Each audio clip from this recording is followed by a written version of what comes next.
Today we're going to talk a little bit about self-defense.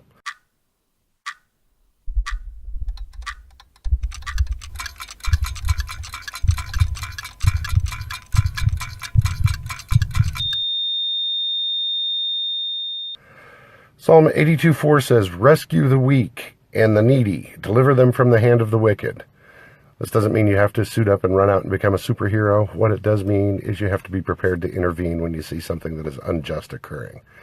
Now, this is not just for other people, this is also for yourself. Something I learned in Boy Scouts, I believe it was during the Emergency Preparedness Badge, or maybe even during the Life-Saving Badge, that in order to save someone else, you have to be willing to save yourself first. This is true with ministry. If you're not saved, you can't run around helping anybody else. This is also true in the physical world. Think about how when you're on an aircraft and they give you the little speech at the beginning about the oxygen masks dropping down, that if that happens and the cabin depressurizes, you need to put your own mask on first. The reason for that is if you pass out, you cannot help anybody else with their mask or be any help to anyone else at all. That means you need to be able to take care of yourself first. So do that. And in order to do that, sometimes it requires force. Depending on the situation, and depending on your local regulations and legislation, you may not be allowed to carry firearms. You may not be allowed to carry anything of any meaning in certain states and in certain countries. There are options. You can always carry a nice big honking flashlight like this. This is not its intended use. That's its intended use, but it serves a nice alternative if you're just only allowed to have things that you can defend yourself with that are blunt force type things, that are everyday objects. You could upgrade a step further. I'm not saying anybody needs to go to firearms.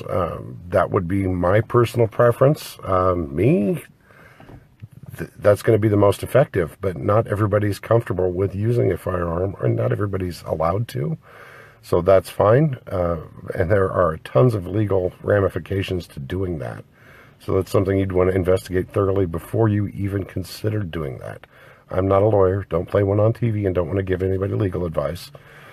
But one option for some people that you can investigate is upgrading to Amazon. And what do I mean by Amazon? What I mean is for $30, which is in most people's price range in many areas, you can buy a cool little flashlight like this. This is called a ViperTech, and it's just a step up from a flashlight. One switch is the flashlight. You slide it another, and it's armed. This has several thousand volts in it. The exact specs aren't important.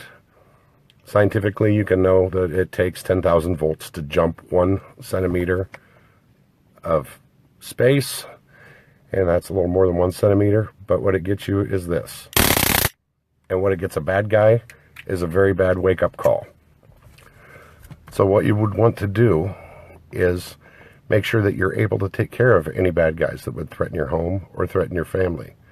Because when a bad guy's done with you, they're going to move on to somebody else.